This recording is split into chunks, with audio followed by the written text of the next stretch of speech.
بسم الله الرحمن الرحيم. الحمد لله رب العالمين، والصلاة والسلام على سيد المرسلين وعلى آله وصحبه أجمعين، أما بعد. اللهم أرنا الحق حقا وارزقنا اتباعه، وأرنا الباطل باطلا وارزقنا اجتنابه.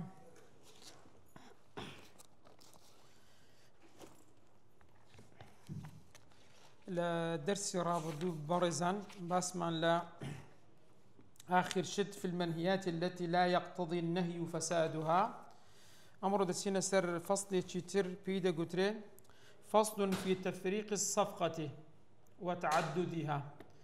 أويك معامليك ليك زياب كريتوا وببيت تسن معاملة. إمام النووي رحمة الله عليه بدا فرميه فصل باع خلا وخمرا. يعني لو باسي سيش الدكاتن أو تفريق دكات السيبش، إما في الابتدائي أو هذا سرتاوى بيعك شيء تداهيا أو الضابط كي تشون رك خسرتين أو يد بني أن يجمع بين العينين يصح البيع في أحدهما دون آخر، يعني دون أخرى. دوشتي بصفقيك دانا ويكشان دروستا فروشنا كي بلام دوم يعني دروس نية أو هروكو مسألة خل دقر خمر خلك دروستا ولا خمرك دروس نية. دوم يعني في الدوام لبردوام بني ما ملكيا أو أن يجمع بين العينين يفرد كل منهما بالعقد وتتلف أحدهما قبل القبض. دليل الدوش الدفروشي لما عمليكا بس برلويك يكي قبض بك دفوتين آمينيتن لو حالتي تدكا سيلي ديتن أوش إشارة بدكا ولو باع عبدين لو عبارتي إشارة كدين السردواتر سيميان في اختلاف الأحكام دبين دوشتا حكم كان زهازة سأل مسألة فروشن دقر نكاح، يعني فروشن اشتيكا ونكاحش اشتيكي ترى جواز ليكتر أبزانين أوان تسيا حكمي أوشيان كبخوي دي باسي دكا سرتا دي لقسمية كم دس بيدكا دفرمي فصل باع خلا وخمرة. هستا للصفقيك لما مليك دوشتي كوكر دوا يكي كان حلال بو يكي كان حرام بو، يعني تسون قوشتي دفرشت بلام للاشيك أو حيوانات سربراو بو شرعا أو درسته لهمان كاد لا شيء تركوا سرنا برافو يدوميان حرام ويان زائز نيبون منا كتن منكش إمام النووي دفرمي خلا وخمرا. خل سركة زائزة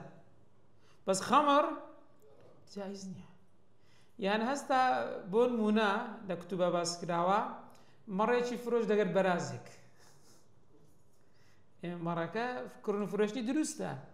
بلان برازكا درست نيا. أو نمونيك أو عبده وحرا. هسا عبد يشي فروشت يدرست عبد فروشي بس حر يشي لقال فروشت ويك صفقة يو جايز نيا أبيان جايز نيا. ين وعبد غيره عبد يخوي فروش دقر عبد شيت كاش غيري يخوي يخوت تو ماليش بس غيري يخوت تو ماليش شني بغير إذن الآخر بإذني وش باب زين لو زوري كي كم ينسبوا حلال وحرام يشي كوكل بوا لإدوم يعني عبديكو حر يشي لقريك فروش إسيم يعني عبدي خوي عبدي كسيشي تري فروش ببي إذني خاوني ببي الربيداني خاونك. ما منه رحمتي خوالي دفرمي الصح في ملكه أو إلا ملكي خويتي أو درسته أو حلالة درسته كواتا تشيهان حلالة خلك حلالة استا عبدك يخوي كفروشتي حلالة واروها أو عبدك يخويتي أديوانك صحيح نيا خمرك صحيح نفروشتني دواميان حرك صحيح نيا سيميان عبدي غيري خوي ببي إذني خاونك ببي إذني خاونك في الأظهر أو لا أظهر صح في ملكه بلام أو غير ملكي خوي أو دروست نییە بەس بزانین چ دەبی ئی کابراژ ئێستا عەقدەکەی کردووە ئاخر غێر ئەگەر پەشیمام تۆ ها زانین چی لێ دێتن دەفەرمێ فەیەتەخەیەڕ المشتری مشتری لێرە مخەیەر دەبی بەڵام کەنجی ئینجەهیلە ئەوەی زانیە دوو ئاژەلی کڕیە نەیزانی یەکێک مەڕێیەکە چیان حاشەک بەرازە دوو شوشەی شلەی کڕیە ئەوەی زانی هەردوو خەلن بەڵام دواتر یەکەکی خەل بوو یەکجان خەمەڕ بوو ئەو دوو عەبدی کڕی بوو نەیزانی کە عەبدەک ئی خاوەنەکەی دیارە بەس ئی دوێمیان ئی خۆی نەبوو هەستایە بەبێ ئیزنی ویتیا فرۆشتیتی دەفەرمێ فەیەتەخەیەڕ المشتری ئین جەهیلە ئەوە ئەگەر چیە ئەگەر نەیزانی بوو مخەیەرە پەشیمان بوونەوەی بۆ هەیە فەئین ئەجازە گوتی باشە کاکە ئەمە ئێستاوە ڕازیم غێر کە ڕازیە بە چیهان ڕازیە بۆ شتانێکەوە حەلالەکانە وەنیە لەو حالەتی یعنی دەتوانێت سەرەتا هەروە شوێن بێت ئەستانە منەوە بەیعەم هەر ناوێ لەبەرەوەی چی تێدایە حرامی تێدایە و غەفڕ و فێلی تێدایە هەر لە عەسڵدا نامەوێ دەشتوانی بڕوێنی بەڵام بکرد ڕواندی پەشیمان نەبوون لە چیهانی دروستە و لە چیهانی دروست نییە با بزانین چ دەوێەوە بەڕێزان دەفەرمێ فەئین ئەجازە ئەگەر بەیعەکەی جائز کرد و ڕواندی یان زانی بوو بە حالی ئەو شتانە فبحصته من المسمى باعتبار قيمتهما حسەکەی خۆی لێرە چۆن بۆی دادەندرێ بەڕێزان یعنی ئەگەر هاتو کابرایەک ئەوە زۆر زار ئەو کێشە دروست دەبی دەبینی لە ماڵ زۆر زار میراتگرەکان باوکێک دەمری سێ کوڕ یان دوو کوڕ لە دوای خۆی بەجێ دێلی بۆ نمونە یان کوڕ کچێک بەجێ دێڵی کوڕەکە زۆر وایە براگەورە مەڵین زۆر بە غەدریان لێ نەکەین هەندێک جار وایە بەبێ ئیزنیوی هەر دەستی چ دەکاتن میراتەکەی ئەوی کە لەبەیان بەجێما دەفرۆشی یعنی بۆ نمە خانیەکیان بۆ بەجێما دوو کوڕی لە دوای خۆی بەجێهێشت برا گەورەکە بەبێ ئیزنی براگەسەکەی ڕاست هەردەستی ڕاست خانیەکەی دەفرۆشی خانیەکە ئەگەر ئەو خانووە لە عەسڵدا بۆ نمونە لە بازاڕ سێ دەفتەری دەکرد ئەو هەستا بەسەندی فرۆشت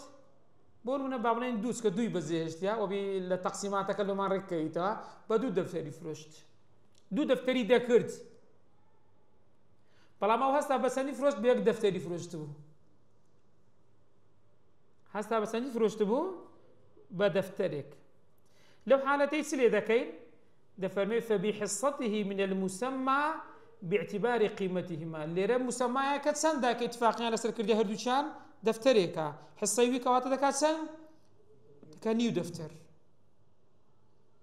یعنی بەس نیو دەفتەرەکە بۆ چێە بۆ کەسێکەوە فرۆشتی نیوەکەی تر کابرای برایەکە لەوانەیە برێ من نایفرۆشم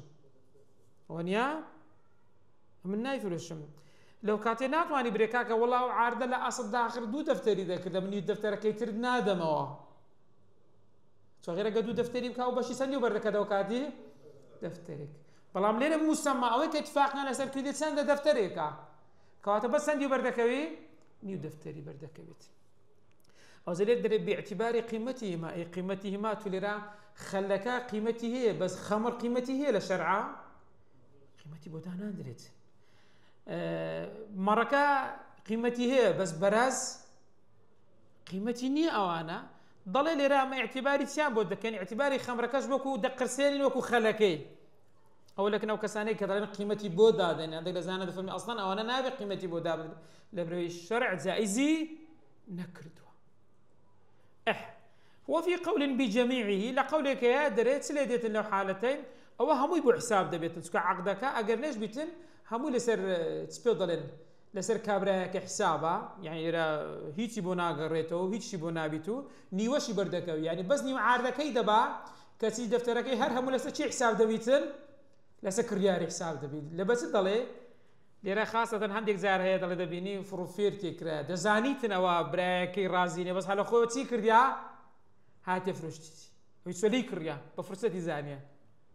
کە لە عەسڵدا دەزانی و عاردە بە خۆی چەندی دەکا دوو دەفتەری دەکا بەس بە فرسەتی زانیە گوتی دەفتەرەکە باچیە با من بیکڕمەوە بخوا کەیفی خۆیتیان لەو حالەتێ نیو بەشەکەی لێ دەستینەوە چەندش لەسە حساب دەکەن لە سەکریاری یەک دەفتەری لەسە حساب دەکەن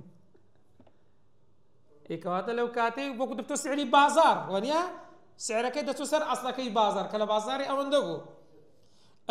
باشە لەو حالەتەی ئەگەر نیوە گەڕاوە فرۆشیار برا گەورەکە پەشیمان بوونەوەی بێ هەیە دەفەرمێ وەلا خیارە للبائع بائع پشیمان بوونەوەی بۆ نییە تازە سوکە دەیزاننی ئەوە مرچی خۆی نییە هەمووی هەستایا چی کردیا هەستایا فرۆشتیتی لەو حالەتەی ئەوە نمونەی یەکەم ئەگەر دووشتی کۆکردنەوە یەکەچیان دروست بوو دووەمیان دروست نەبوو دووەمیان ولو باع عبديه ئەگەر هاتو دوو عەبدی هەبوو فرۆشتی یان نمونە هاتەوە لە کتوبی فقی عسیرا ئەو دارا يعني شرابێک عسیر يعني گوشراویەکێک لەو شتانێکی حەلالە یان دەگەر دا خانوویەکی فرۆشت بەڵام فتەلیف إحداهما یەکێکیان چی لێ هات بەر لەوەی قەبضی بکە قبل القبضی تەلەف بوو يعني دوو عەبدی کردی بەر لەوەی بچی ئیسلامیان کە وەریان گری عەبدێکیان تەلەف بوو جە هەرات مرد ها لو حالتي تدبي برزا تفهمي لم ينفسخ في الآخر يعني لوي كابرا ناطاني فسخي بكاتن بريكاك أو تسم كرد فسخ مكرد هل سند ليري سابقو إشارة بيدكا يعني لي كم يان بوي دادا مزري أو عبديك آمادة أو عبديك آمادة بوي دادا مزري أدو عبديك لوينيا أو هردوشي توابو دفرمي لم ينفسخ في الآخر على المذهب بل يتخير أو كاتب مشتري متخير دبي ما بين الفسخ والإجازة دتاني فسخ كهري وشيتوا دشتاني تسب كاتن بيروينيتن فإن أجاز قلت كاك أمر رازي مدي يا أخي ليست الرازي تسندا تدو عبد كريا عبد يسا استلام دك عبد دوم نماوا تصدقي درف بحصته يعني حسابي تسيبو دكري يقعبد پارەی عەبدێک بۆ نمونە ئەگەر بە دە وەرەقەی فرۆشت بوو هەردووشی کاتی ئەوزاری دەبێت چەند تەسبیل کاتەوە کریار دەبێت 5 وەرەقەی بداتەوە فرۆشیار بداتەوە کریارەکەی لەبەرەوەی ئێستا حالیەن یەک عەبد ماوە هەردووچیان نەماوە بۆیە دەفەرمێ بەل یەتەخەیەر فەئین ئەجازە فەبیحصەتی لەوەی کەوە هەیە قەطعەن ئەوە کە خلافی تێدا نییە ديتيتي بس كدوي قبض يام كإسلام يعني كلو كاتي نما دسيبون منا خانيك ذكري دوخت خاني برك بشي شيء خاني نار واتن بشي عبديني بفوتي يعني سارة دو سارة ذكري كدتي سويزا كان وقري سنوي لكابراي وقري دبيني سارة جورا هات خولي كتي دا عجبي كرت كتسوي لا تيبدرن لا مخزني جورا شويني جراجي سارة اغري كبر ببو سوتابو غير استلامي ساري تيا دسي لو سوزكي وردغري وسلفي لي دايتو ساركي او استلامه بس كتو تسوي استلام كي لو مشاده كي يك سار ما ويتريان اي باشا تو باري هردو كدايا تتواني عقدك هر وشيني وا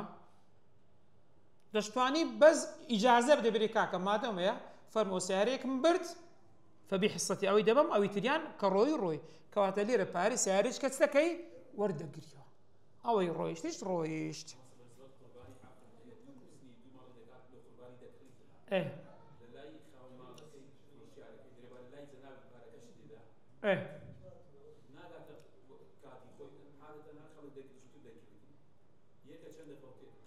وزليرة أما دبي تمشاب كين آية كلك نبي بزيديري بس بزيهشتيا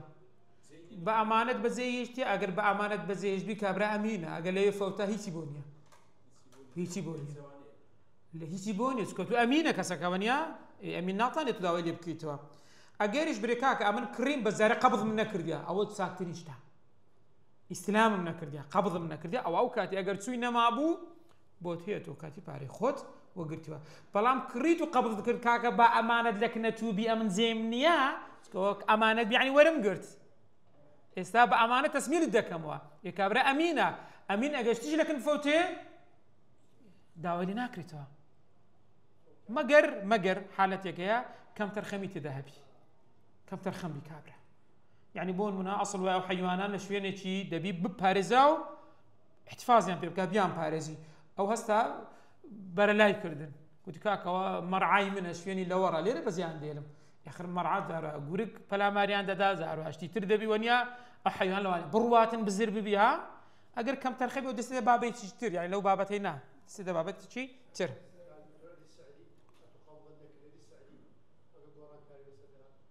چۆن یعنی گۆڕانکاری اتو ليرة كريت بارش دا بس مبيع كدي استلام نكرد زاري قبض نكرد يورد نكرد جا لا تو كريت تازة تواو بس ما دي قبض نكرد يا ولو جمع في صفقة أو زاري سيركا أو حالتي ساميت يعني دابين دوشت هي ليك جوازا يعني صفقة بيج مع ملا بلام دوشتي جوازا وكتي باب زي نمونة بس دين تو برزا ولو جمع في صفقة ليك صفقة ليك مع ملا كوي كردوا تي كو كردوا مختلفي الحكم دوشت كحكم كان جواز بو نمونة وكتي كإجارة وبيع آخر إجارة ملكي منفعك هر ملكي صاحبك كيتي بس سودكا لبو أجري قلت يا بكري قلت أو دستنا استفادة لذاك ونيا بس ملكك لبو شيء أصلي ملك رقبك لبو صاحبك كيتي هل لبو خاوني ويك بكري ده ونيا هذه بيع ملكك نامي نقل بي أتودديت بي ولا مقابل سوار دقري باريش تكي ورد قريب بس ملكي رقبي ما دكا اشتكي مبيعك نقل دبي لبوتشي لبو كرياري سودوشتي حكمك انسيا حكمي انزيا واسا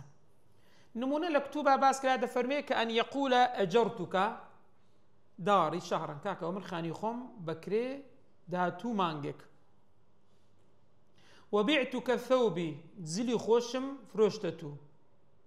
هذا زلكي اما جيبي كت اوه شكو قلت ما قد زل ديار نكري غرر ولو انا كمبيع منهي عنه بونيا جائز نابي كنت كاكا او خاني خوم بكري تادود تا مانجك ولا مقابل شابون منا او شتاو تزلك لمقابل الدار وبروكك زور ما بين انزياوازا ونيا شتيش كداني شتيش كبابرك جران بهابي ها سباشا سعرك بون منا سعرك اخر عندك سعر هي ما شاء الله قال زور ثروه كري خويت كريقنا قاعد بينزو كاكا مانطورة شي سيتا أبرك دايما زينين وبيلا قرية ليك نزيبي بروكا قونيا دروسها بتكاش دروسها يعني بريد دروسنا دروسها بس بروكا سعرها كان ليك نزيبي بلام هردو شي يك سعر يقو سيش تكيكن دوشتي حكم جواز بلام يك سعر قوتي بون من اللي ربازكا بدينار بيت دينار الزر وكاد دينار زربة أو إجارة وسلم يعني شتيتي بإجارة بدا والسلام السلام تيجو قلت كاكا هاني هو دورة قد دمي بينز عربجان ممدوي بوصالي دا تسكى السلام عادة تولي إساوة باركي داي بس مبيعك كان جا موسم يخوي كبيرة دقاتنا وبيعش السر بخوي إن شاء الله باسي داكي وج دوشتي جوازا لهيك حالة دا كان يقول أجرتك داري شهرا وبعتك صاع قمح في ذمتي سلما بكذا بون يقولي أي جور بيع درسته يا نادى فرمي الصحة أو على فاء في التثنية يعني هردو شان درسته في الأظهر لسه الرأي أظهر مذهب إمام الشافعي درسته ليرد عليك كل منهما بقسطي هل يكو بقسطي خو يعني أو كاتي أتوصل على ذلك كاكا كري خان وكا أونديا ما توري ستانكش كبرى فاسي كرد هنجي دري أونديا يعني كبرى تقدير ذكري أو كاتي يعني كاكا كري كهر أوندا دردسي باقي كيتري تي بون منا باري ما توركه بون منا يعني طلعت درستا زور بيعة درستا بو يدفرمي ويوزع المسمى على قيمتهما أزود مسمات دائما يعني أويك اتفاقنا على سير كردوا قتراوا ناوي هاتوا قيمتك كواتسن بيتين والله يسر قفرانة شي ذا أو بابوكات شي ذا وبيع شي سر بخوات شي ذا يعني نمونيش البرزان أو بيع ونكاح بيعت يعني كابرة هردسدي شتيك دفروش ديرها وكتكشم لتمارك بتسندي شتي باشا بيع حكم شي جوازي بس نكاح جوازه أنا حكم يعني يغني ونيا يعني بون ما دريت دري زوجتك بنتي وبعتك عبدها كتسكي خوتم أوا دابتو وعبد كتسكي خم دا تو ما ركلتو بون منا وعبدك ويشم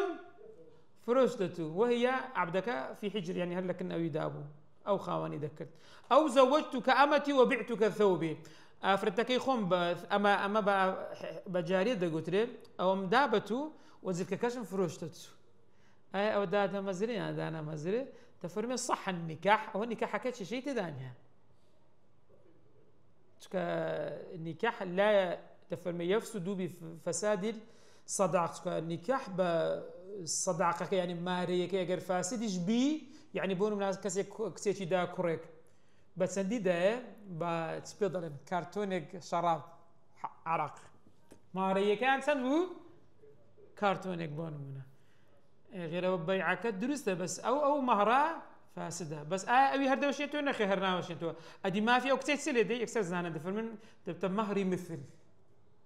مهري تيا خشتي أم كتير ماريك تسنبوا أجا خشتي هبو أجنا دايتشي بلتشي يعني هالشيء وكاني بي عادة هالشيء ويبتسن ده مهري مثل يعني أفرتك بماري النبي حتى زانان أو الشغلة خاتمني ده كتاب النكاح دخلين كسا كي خوي دا كوريك قلت يو كتكت مارك لتو بو مرزي با ماري هر نبي حريص أو عقدك دادا مزري طالما أو كتهر مهري مثلي لكوي بو بياني أجر تراق درا بو هي بتيتي شكاهد بكا برماهري خم دبيت أجر تسي حتى العقد جدو سلابي كوا أو أنا ماريان لنيوان دا حرور دقيت بيبهش نابي يعني فقه إسلامي سير كان سون لي دفاع عن ما في أفريقيا كرت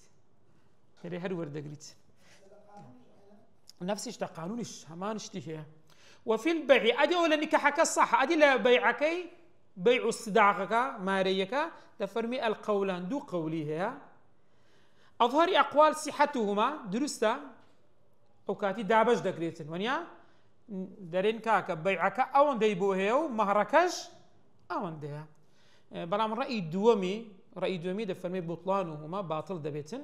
يباش أجر باطل بو كواته هردو يعني هم بيع صداقك هم مهرك هذه تستك عفرتك ماري سلده داري مهري مثل وردي يعني عفرت لها بو كاتك مهري مثل وردقري بلا ما قرهاتو مهرك مسمى بو مسماكش تيجي حلال بو حلال زانسي ها اشتك قيمتي يعني بون منوتي ايفون 16 ورقه حفظه تصدق ون بون منا تسبيدلن نقزر زيو بون منا كسعرك زور هرزان بو او كاتبوني مهري مثل وقدي قواركي لزيوكي ددريتي وخلاص يعني ايش انا قلت لها باشترا سو انا قلت لها يكسر دست سرتي توماتيكي يكسر دست سر مثل يكسر بس كمسمى ابو اشتكشتي شي شرعي بو كوانا شرعينا سر تبدل خاتمك وحلقيك ها درسنا انا قرانش او انا هموي نفس اشتوانا هموي نفس اشتا لو حالة انا تسي دياري كربي او ما دامش تك حلاله بس قلت ما انا قاع عرق بو خوانا خواسا براز بو سر برازي بو داندرا او انا الشرع دا جائز يكسر او انا نقل دبي بوتي بو مهري مثل كواتا لبيع الصداقه كدو قولها اصح وهذه روين دريتن دابش دكري بس الهردو الشان قولي دو مكش دري بطلانهما افرتكش مهري مثل ورد قريتن او زاري دين باسي تعدد الصفقه دكين يعني اگر معامليك بيكين بتسن معامله باب زين بتشتك دبتسن معامله تفرمي وتعدد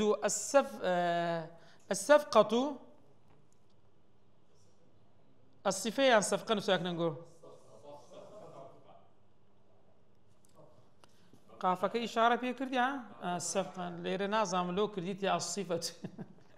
غيرت قافك ليرة أبير كره صفقة معاملة دبيت تسن معامليك بتسي يكمشت بتفصيل الثمن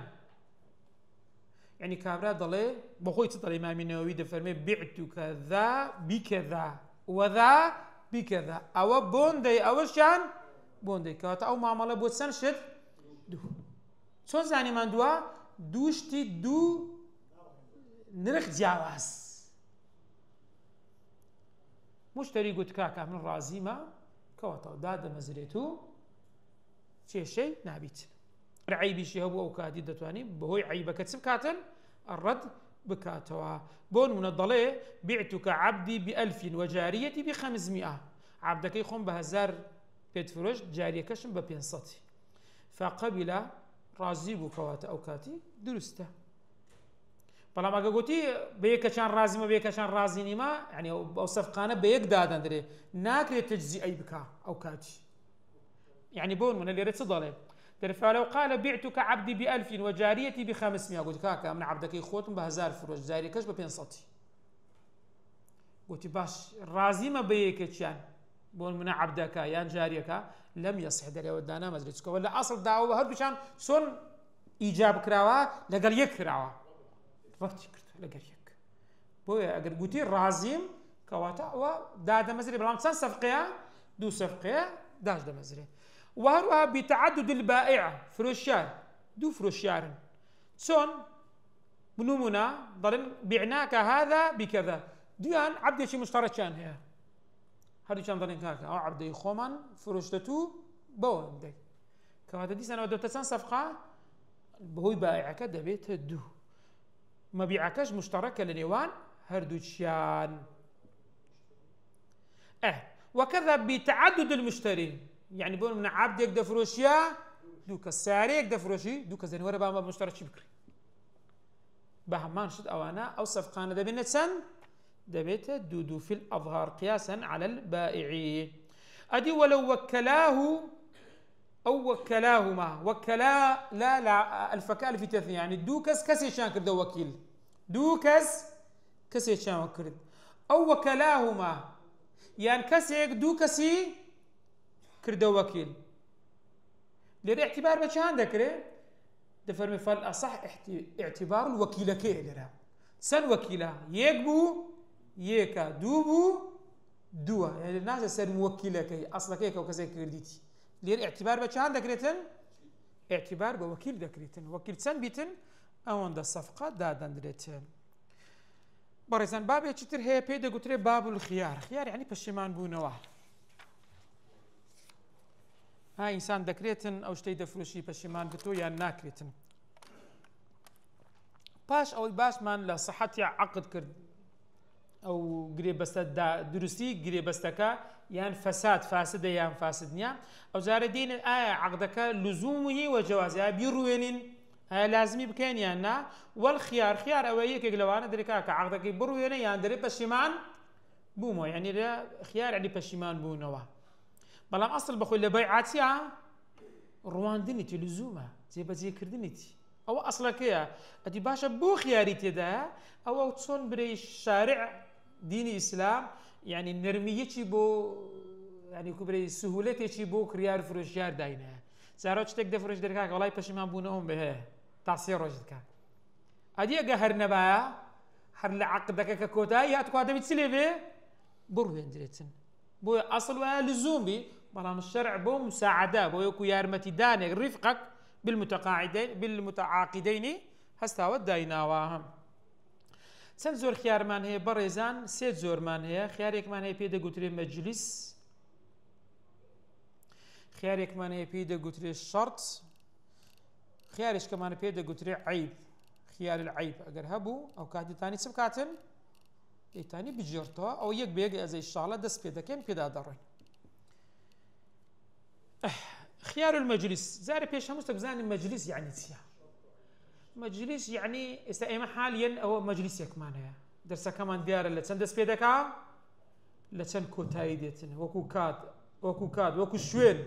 شوينك انا مجلسك يا ونيا سواني اوديو داخلي او مجلسات نينا داخلي او مجلسات نينا خياري دانشتن نظم سي بطلبه كردي تفرمي يثبت الخيار المجلسي خيار مجلس زيغير دبي دادا مزري لكامي في انواع البيع لزوركاني فروشتن ببلغيتي امامي بخاري ومسلم للصحه كي خوان هنا يا كبيغمبر فرموتي البيعان بالخيار ما لم يتفرقا كريار فروشيار بيان هي بشيمان ببنو مادام ليك جانبوين ولا مجلسك أو يقول أحدهما للآخر اختر هيك تشبوتي وكيدي يلا هرب الجيرة يعني بشيمان بوها دري باش رازي مقوت رازي بو تازه خيارك تيا نامينه بس كنامينه بو كامي نامينه او دواتر باسي دكين جارەوە یەکە چەند دەرێک باش ئەمن ئەو ڕواندم ئایا لەویت کەش دەڕوەندرێتن یان بۆیت کە پەشیمان بوونەوە دەمینەوە باس دەکات بۆی لێرە باس ناکەین ئەنواعی بەخۆش دێ ئەنواعی بەیعەکان وەکو الصرف سەرف چییە گۆڕینەوە گۆڕێژ لە پارەیە دەمێنین پارە گۆڕینەوە یان وردکردنەوە کەواتە پارە گۆڕینەوە هاتە ئەتو لەو مەجلیسەوی دەتانی چ بکەی تانی پەشیمانم بیوە بيع الطعام بطعام بهمان شت خواردن بخواردن سلام ئەتوو دەبینی پارەی دەدەیتە کابرای ئێستا بەڵام لە داهاتوو ئەو شتێکە بە وەصف بۆت باس کراوە پێ دەداوە ئیشاڵە باز دەکرێتن تەولیە وەتو لە ڕێگا سیارێکت کڕیەوە لە ڕێگا برادرێکت دەگاتە دەرێ وڵڵاهی ئەمیش حەزم لێ ئەو سیارەم هەبیتن دەرێ دە بەحشە و فرۆشتنت ئەو تەولی یعنی دەیکێتە سەرپەرشتی تەوەلاه و کردی بە سەرپەرشتی یەکسەر دەرێکاکەوە باشە و فرۆشتنت تەشریک کابرا لە ڕێگا دەگاتە دەرێ وڵڵاهی ئەم حەزم لێ بکە شەریکی خۆت باش کاکە ئەوە بۆن منە دەرێ کردنە شەریک ئەوە زۆرە بەیعێکە صلحی معاوضە ئەوەیە کە تو شتێک دەدەی لە مقابلی شتێک وەردەگرێ عیوەضی هەیە لە مقابل ئەوانە بەڕێزان هەمیان دروستە بەڵام ئەو شتانەی کەوا تەنازولی تێدایە و صلحی هەیە بە صلحەکە کەمکردنەوەیە ئەوانە ناکرێتن لەواندا نییە ولو اشترى من يعتق عليه هەستا کابرا عبدێکی کڕی بەس عەبدەکە ئەو عەبدێکە کڕیتی واجبە لەسەری ئازادیکە ئەو پێی دەرێن ئوصوله فروعه با پیر بەسەرەوە بڕۆ منداڵ کوڕ کچ خوارەوەت ئەو فروعیان پێ دەگوترێت یعنی هەر کاتێک کەسێک عەبدێکی کڕی عەبدەکە باوچی بوو دەبی یەکسەر چی لێ بکە دەبی ئازادیکە کوڕی بوو دەبی یەکسەر ئازادی کاتن ئەوەش لە شەریعەتا بزانە چەند گرنگی بە ئازادکردنی عەبد دەدات بەس لێرە بابزانین مولکەکە لە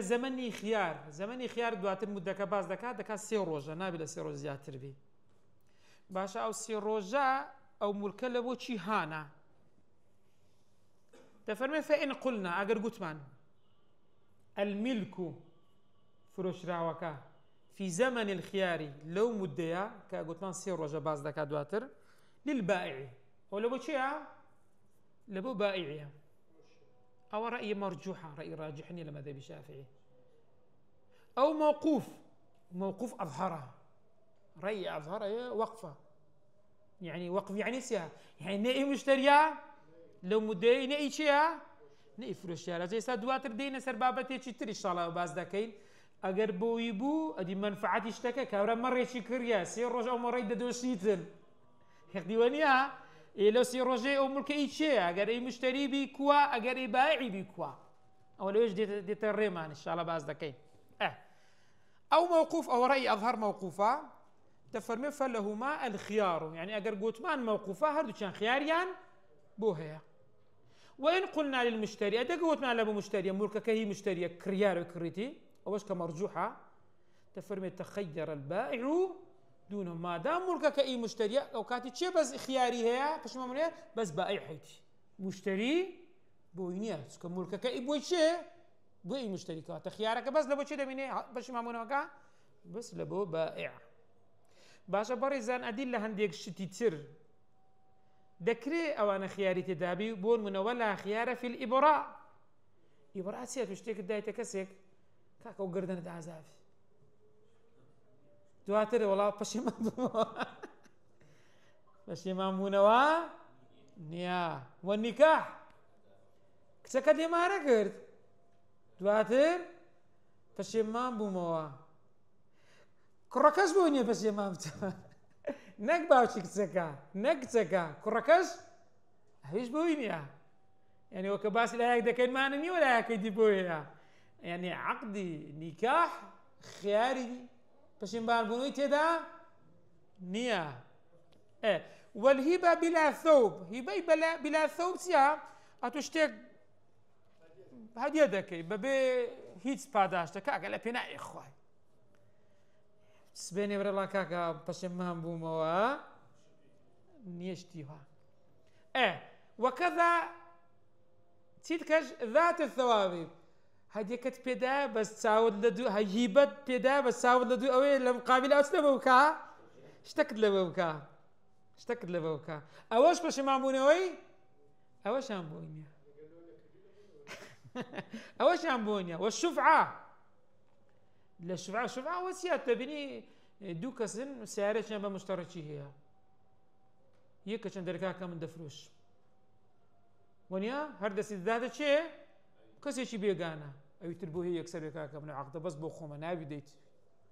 دو زيران لتنجديك أصلوات شيء شفعيها زيرانك أو لا ترى كواتا تو زيرانك كتي خاني خود دفروشي سبين زيرانك تقول كاكا بتسنديد دايبونونا بس دفتري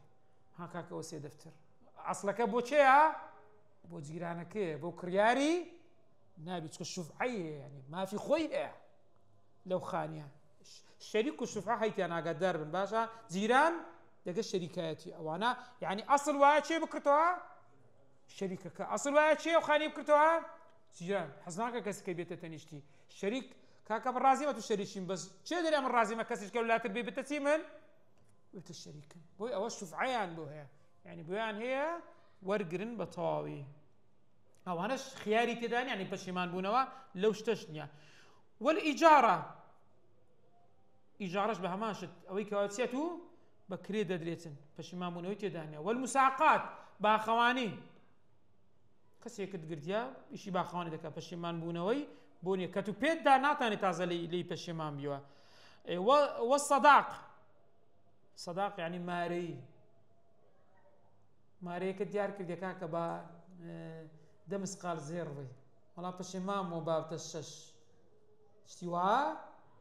نية في الأصحي زادري لبر أنا هيك يعني بيعنينا ما دام بيع بينا قدر خاصة إبراء ونكاح وهيبة وأنا بيعي تدانيا كواتا أنا بهيك شيء تيت يعني تدانيا لا يسمى بيعا كخيار يعني تدا بشيمان بونوي تدانيا باش خياري مجلس كنجي كوتاي دي برزان خياري مجلس أبو قوتمان دقيق دانشتينا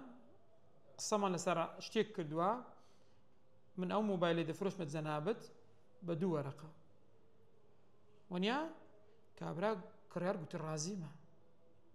هتعمل لو مجلسي دانشتوين هردو لقلي قصدكين ودانشتوينا بوم هي أمبرين بشمان بومو أتوش بوتي بريتيا كاكا من نامي أو موبايلك دو رقم بدو ها دو رقم دايتو موبايلكم بدو بهردو لايان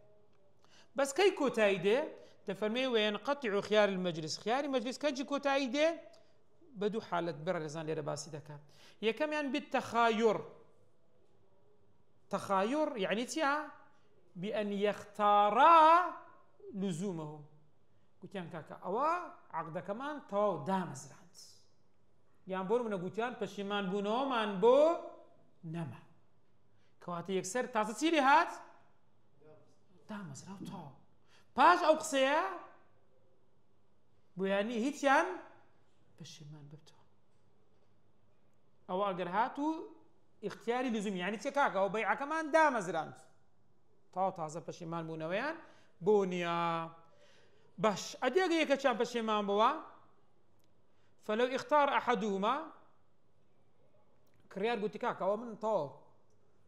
بشيمان ناب عقد كم دابز ران تو لبو مشتريش بهمارش أو بشيمان بونوي بوهي يعني نخر سقط في حقه لحقه ويسقط دكا وكسيك قوتي بعد قبروينين بشيمان بونوم نما بلام لو برامبري هر هشت هر ما وبقي للآخر خيار بشيمان بونوكي بويتيا هر دمينت ما دام لو مجلسيا يعني أو كاتبون من كريار قوتي من عقد كم دام زراندو تو بشيمان نابموا كرياريش ولا برامبريش تلاقي مجلسينا ليك جانا بينوا ونيا حتى لو مجلس يبيتن فروشيار بوهي بريكاكا ومن بشيمان تو بشيمان نبيو من بشيمان بوهي هي أو بس كأوي كريار كقولتي من تازة تواو وبويني تازة ولا كاجا هذه لا آخر خياري مجلس هر هي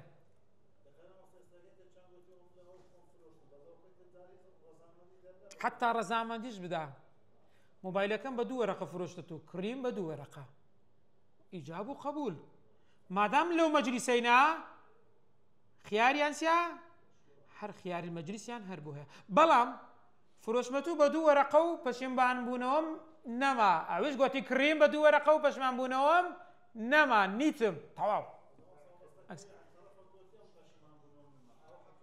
ايوه دروا خيار بوي نامن بس بو برامبر هر دمينتن حتى لمجلس كيبن بوي هر دمينه بوي دوميان كواتا اگه يك سقوطي كل حقي خوي لدوميان نارواتن لدوميان پشمان بونو ناروار دمينت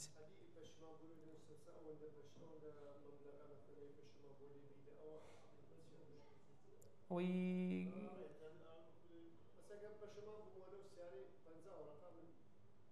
او بايع برك شيتي ده شو كبر حق خويتي خياري مجلس وخياري شرط اسبا سيروجكا حق خويتي كبر داي بنتن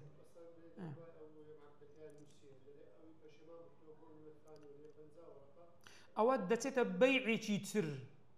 واروها او بيع او بيع تبدلن بيع بالشرط هذا سير هافردو باس ما كل ونيا غير دكاتره مرز الزري ونيا اگر بشيمامي ونيا ايا او عقدا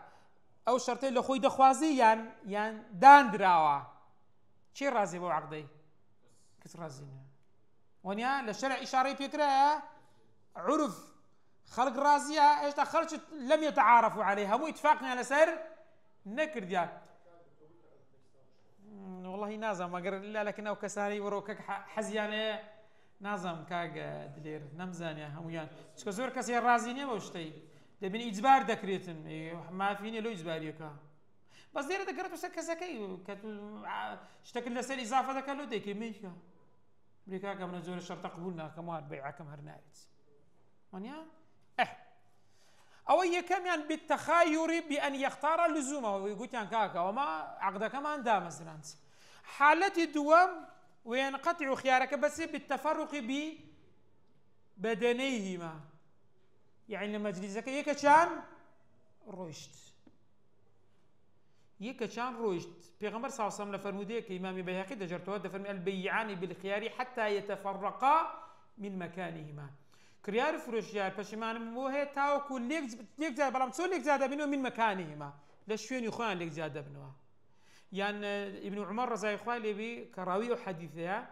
دركات غشتشي بكري با فارق صاحبه لي برغدوركت غير كلي ودوركتي سيدتن خيار مجلس خيار المجلس نعم وكا امام البخاري جرايتها للروايات امام مسلم دفرمي قام يمشي هنيهة كم يقدر روي هذا قراوه روي شنو قراوه سلي ديكتن أظلير باكريارك أجر برق دلي بشتكي بالا قريب الروا شو أجر دقرينا الروا تواو كأرويها تواو يكسر سلي ديتن دا مزرعة تواو هو أجر مرزي سيروجي دانن درابو ها خياري شرط أو بمرز دادن دين أو دين سري باسي دكين باشا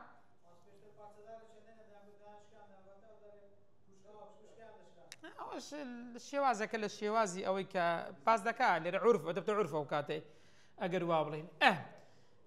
فلو طال مكثهما في المجلس اقر لسمين يهتهي ورا هلا شو ياخذان يشتمون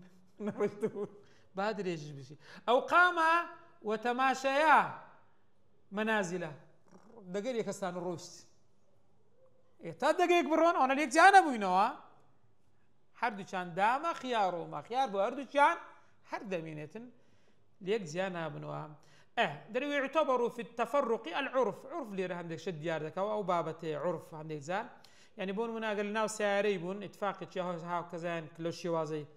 كاكا وفروش متوليم قريبانيا يجلس هل هات اخواره تو تازه عقدك دا مصر خياري مجلس نما تازه جنبون منا لو هو قوريبو تودي خياري مجلس يا نامني لخانوبو تو سباني يعني لسباني عقدك يا جيشن هات اخواري او هم الشواز كانوا شوازني كوا بيد قلت التفرق يعني التفريق بالابدان ليك زاد ابن المجلس كي او كاد يكسر عقدك تيلي ديتن داد مزريتين بالي دا كروي تسميش درسونا ودور دكي او هم داد مزري او كوتشين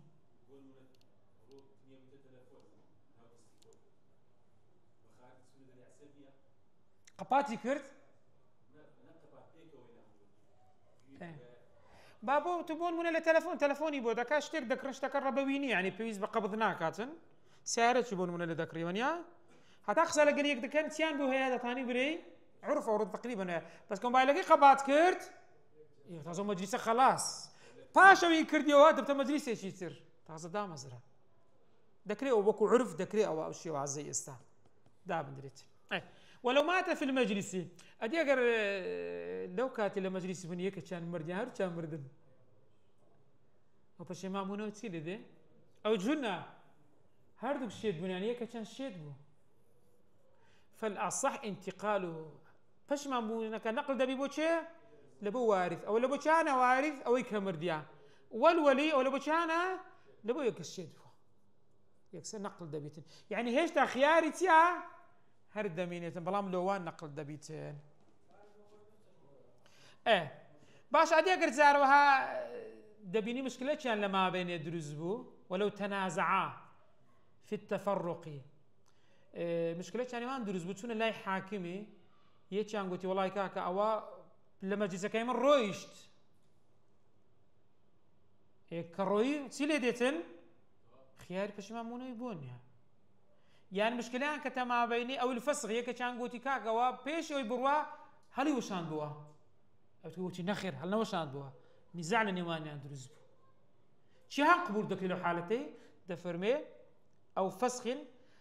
دفرمي قبله او بيشي او درت اتو بيشي متهد وشان دو او اتو بيشي من رويشتيها پشمان بونه وكد نهشت قصيتي هان ورده جيري دفرمي صدقا نافي جيهان ضلت مجلسك ما وتسك اصل ما مجلسك تيا اصل ما مجلسك ما جهان في كرديا جهان ضلي مجلسك ما قسي الراس دان دريتن تسك اصل او مجلسه هشتان ما بو دفرمي صدقه النافي بلام سون متصدق ذكري زانان دفن بيمينه لبسون دخو سون دخو او كسي دريكاكا عقدك هرنا وشايتوا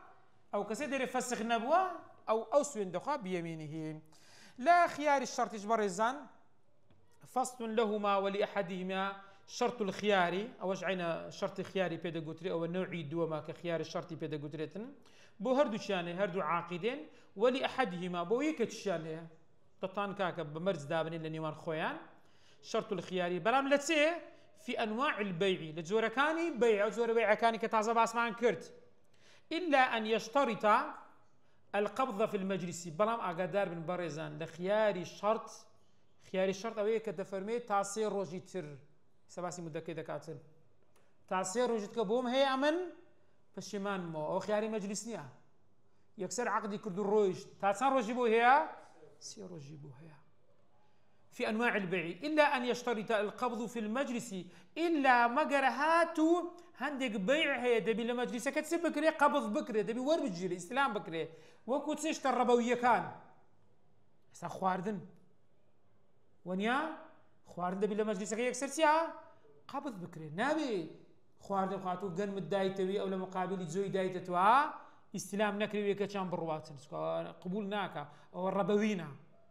هو دبي إلا قبض لو كاتي بكري السلام يشبه ماشد كاكوتو بون منا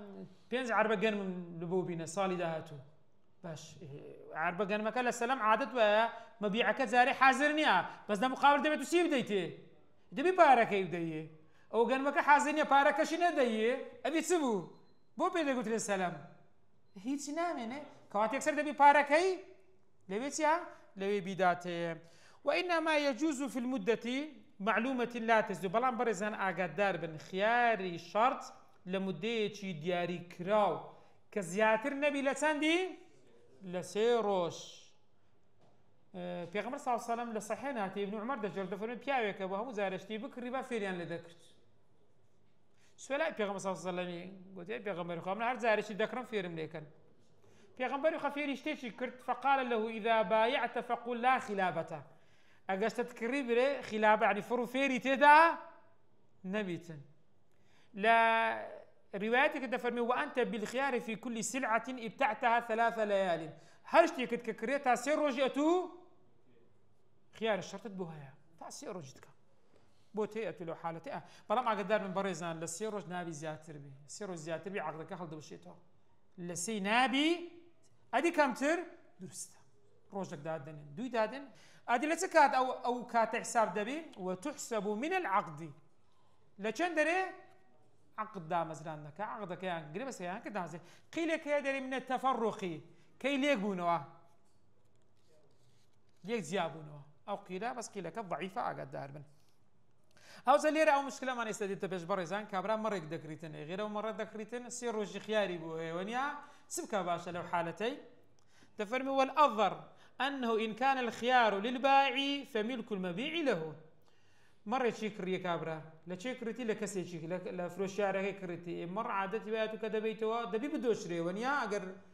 شيريها بها إيه سير وجه سيبو هي مصرفي هي شيردوشيني هي ونيا احتمال زيادة بكاتن أو شتانا همي هي لو حالتي سير كان أما دين سدلين الأظهر أنه إن كان الخيار أجا خيارك لبو بائع بي كواتا أوسد قازان زي أوسي رجع كدوشتي تدبي لو تشوف جرتوا تبي لو بائعك لو فروشاري بجرتوا وإن كان للمشتري أدي أجر قلت من كاكا لبو تشيا لبو مشتريا أو كاتي لبو تشي دبيتن لبو كريارك أو ككريتي لبو يدبيتي وإن كان له ما أدي قلت كاكا والله خيار لبو هردو كانا أو أصلا كاش ما لبو هردو كان يعني فموقوف كواتا دبي سيني بكريتن راد جيرتا سيرو جيزر سيرو جيزر أجر بشيمان بونوا كريارك كبشيمان بوبون منا يا فروشار بشيمان بوا سيرو تاو نبوبو دبي أو سودو قازان ديكوا أو كريارة لو مرة كريت هم بو شيف جرتوا هم بو فروشار كي دبي تبكاتن دبي هم بيجرتوا هذا تشيشك دي استا اغلبينا كم بوتان باز كم باشا بازاريو كي تاوكن فان تم البيع ادي هاتو بيعك تاوبو بان انه للمشتري دواتر بوي ودرك كاكا والله او سود لبو تشيا ملكك لبو مشتريه من حين العقد كما كاكا اگر تم بيعك تاوبو ترى كاكا تو مشتريني با او سود قازان يصير وجهر هموي بو خد والا ادي بيعك دانا مزلا فشيمان بونوا كاتبوش دغرتو كاتي لبو بايعي دقريتوا ادي فسخ سون دكري ويحصل الفسخ والاجازه فسخ يعني هالوشان واجازه يعني رواندن كاكا بيعه كمان رواند يعني دامان مزرانت تفرمي بلفظ يدل عليهما بلفظك او لفظ لبو تسبيتن ما ماني فسخ بدا هالوشان ويان ماني رواندن بداتن وكتيك فسخت البيعه كابرا دريم فروشنا كم هالوشان دوا ورفعته كاكا منو ما ملم هقرت هاي مقر يعني سيا يعني بشيمان بيموا واسترجعت المبيعة كاكا من فروش راوا كان بوت شناوا او انا هموي سيا هموي هالوشان نويا ادي اجازة ادي رواندن سيا دامان مزران اجزته رواندم امضيته اجازة يعني ريم بيدا طاوم كرد امضاء عن رواندم امضاء زيادة بمان رواندم ديتن بوشي وازانا والفاظانا دتواني بوي بكار بيني ادي باس الجاريه ذكر الجاريه زور مشكله لك تو بفقه كبره هستا جاريه خوي فروشت افرت جاريه فروشتي دايتشي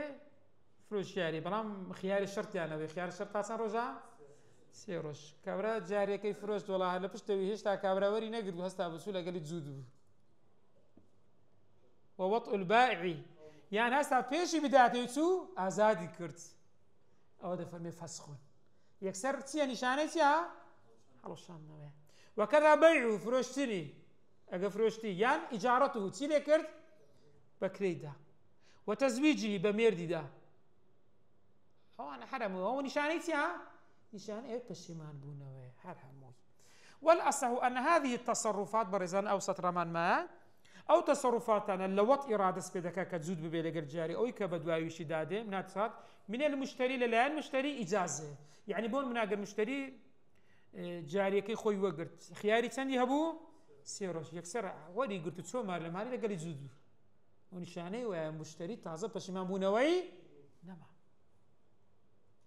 هو إجازة يعني رواندي يعني عقدك يسليكر رواندي أدي وأن العرض على البيع والتوكيل فيه أدي أجر كاكا